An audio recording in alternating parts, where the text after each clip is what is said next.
Bom dia. Bom dia para o nosso bom Deus. Bom dia para cada um de nós. Estamos aqui, meus amigos, para mais um Evangelho segundo o Espiritismo. Mais um dia abençoado, cheio de bênçãos e provisão. E que a paz e a felicidade façam parte desse nosso dia. Que Jesus esteja conosco. Então, neste momento que escolhemos estar aqui, encarnados e desencarnados, para mais este ensinamento, o Evangelho segundo o Espiritismo, vamos procurar uma posição agradável para que a gente possa serenar a nossa mente. Vamos nos conectar com Deus, com toda a espiritualidade maior. Vamos ouvi-lo e vamos conversar com ele. A mensagem de hoje, do livro Otimismo Todo Dia, de Lorival Lopes, é a de número 198. Ela diz o seguinte: quando você enfrenta um problema e surgem outros, não diga, é demais, eu não aguento. Os problemas são miragens, e não é o número deles que mistura as soluções e perturba a cabeça. O que mistura e perturba é a própria cabeça fraca, a maneira de encará-los. Quando você se enreda no problema e tem a sensação de incapacidade, então ele toma vulto, se acha senhor e impera. Mas se você levanta barreira e confia na sua inteligência, ele diminui, treme nas bases e some. Não se abata. Nenhum problema é maior que sua resistência, nem mesmo quando se juntam. É a carga aumentada que faz forte os músculos. Que linda mensagem. É isso, meus amigos. Problemas todos têm. Vamos enfrentá-los com fé. Desculpem. Com muita resignação e confiança em si mesmo e em Deus. O capítulo de hoje do Evangelho segundo o Espiritismo é o 19. A fé que transporta montanhas. Itens 1 e 2. O poder da fé. Quando Jesus veio ao encontro do povo, um homem aproximou-se dele, ajoelhou-se a seus pés e disse: Senhor, tenha piedade de meu filho que está lunático e sofre muito, pois ele seguidamente cai ora no fogo, ora na água. Apresentei meu filho a seus discípulos, mas eles não puderam curá-lo. Jesus respondeu ao pai do menino dizendo: Ó raça incrédula e perversa, até quando estarei com vocês?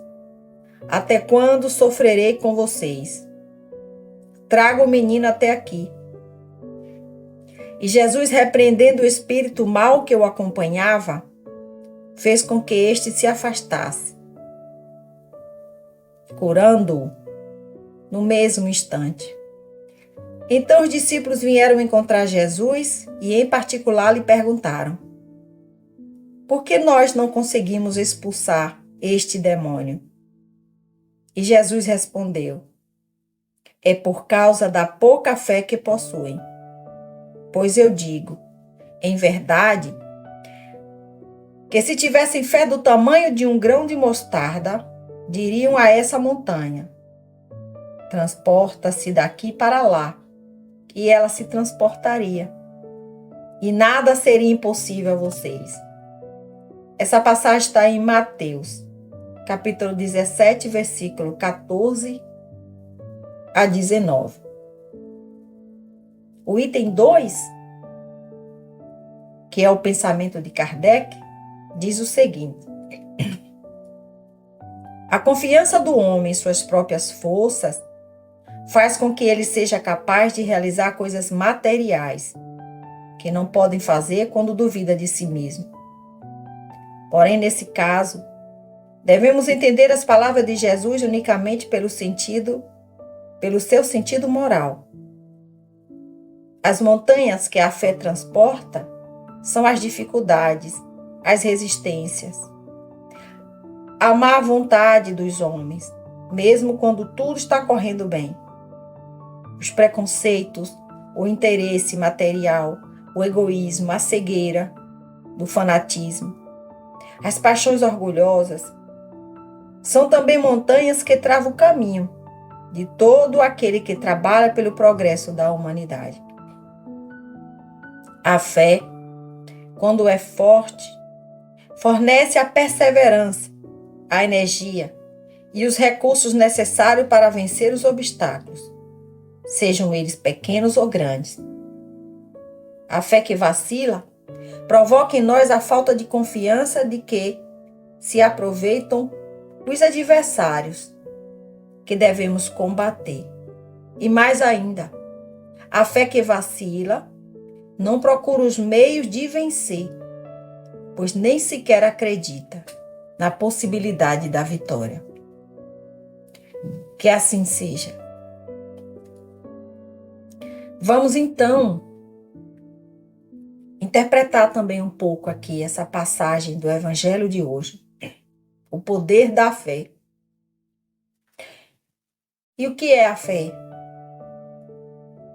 Bom, a fé é algo muito subjetivo e que nós possuímos. Ela não depende de crença religiosa, porque todos nós temos fé, né? Fé em alguma coisa. A maioria das pessoas tem algum tipo de fé, seja em si mesmas, em outras pessoas, em algum objeto ou em Deus. Então, ter fé é acreditar que tudo vai dar certo. É ter esperança de que nunca devemos deixar essa esperança morrer dentro de nós. Então, quanto mais nós aumentamos a nossa fé, mais nossos problemas vão diminuindo. Esse é o significado da expressão de Jesus. Se tivessem fé do tamanho de um grão de mostarda, diriam a essa montanha: transporta-se daqui para lá. E ela se transportaria. Nada seria impossível a vocês. Porque essas montanhas não são físicas. São os nossos problemas, as nossas dificuldades, os nossos vícios, os nossos erros, as nossas más escolhas. São essas montanhas que nós temos. Mas a fé, para ela ser forte, ela precisa ser raciocinada. Ela não pode ser uma fé cega. E o que significa isso? Significa que a fé raciocinada, ela é baseada na verdade. E como diziam os filósofos, o que é verdadeiro na sombra também o é à luz do dia. Ou seja, as falsas verdades, elas são sempre desmascaradas. Então, a fé cega, ela é dogmática. Ela é baseada no erro, enquanto que a fé raciocinada é baseada na verdade. A fé cega, ela é baseada no erro e na mentira. Ela provoca violências, fanatismo, ela provoca guerras. Então, nós estamos, meus amigos, neste momento, passando por uma transição planetária, onde nós precisamos fazer grandes escolhas. Vamos parar e raciocinar. Nem tudo que nós ouvimos é verdade. E por isso a gente não pode sair por aí compartilhando. Ah, mas eu tenho fé porque foi tal pessoa quem me disse, eu acredito nessa pessoa. Não. Questione. Vá pesquisar. Isso é fé raciocinada. Vamos agradecer a Deus e a toda a equipe espiritual que se faz presente por mais este ensinamento. E vamos pedir a Deus que Ele nos dê muita força e sabedoria para que a gente possa ter a nossa fé raciocinada e que esta fé seja inabalável, ou seja, que resista a tudo que possa nos acontecer. Que o Senhor da luz nos ilumine, nos ampare e nos fortaleça sempre. Que assim seja. A reflexão de hoje, ela diz o seguinte: há tempos em nossa vida que contam de forma diferente.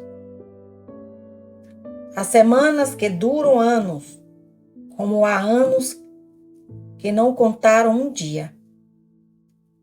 Há paixões que foram eternas, como há amigos que passaram célebres, apesar do calendário nos mostrar que ficaram por anos em nossas agendas.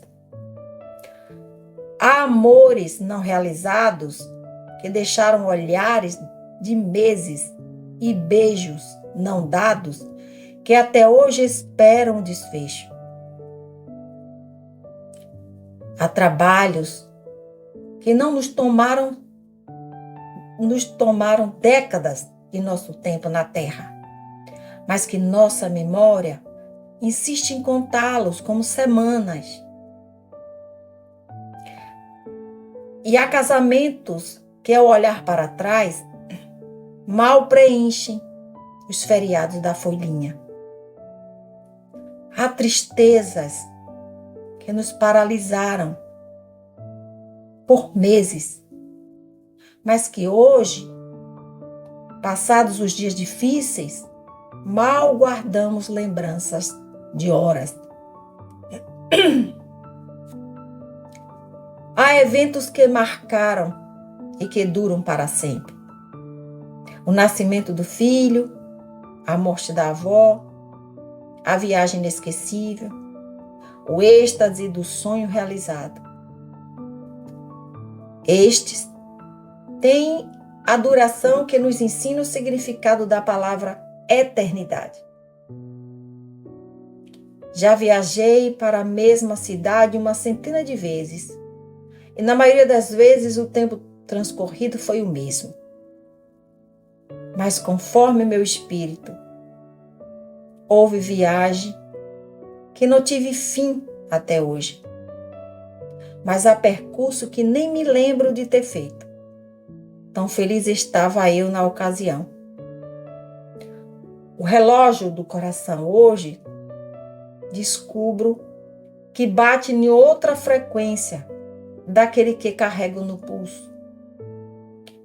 Marca um tempo diferente de emoções que perduram e que mostram o verdadeiro tempo da gente. Por este relógio, velhice é coisa de quem não conseguiu esticar o tempo que temos no mundo. É olhar as rugas e não perceber a maturidade. É pensar antes naquilo que não foi feito, ao invés de se alegrar e sorrir com as lembranças do que viveu. Pense nisso e consulte sempre o relógio do coração. Ele lhe mostrará o verdadeiro tempo do mundo. Que mensagem linda! É de Mário Quintana. Bom dia para todos nós e boa reflexão. Que assim seja, assim é e assim será. Graças a Deus.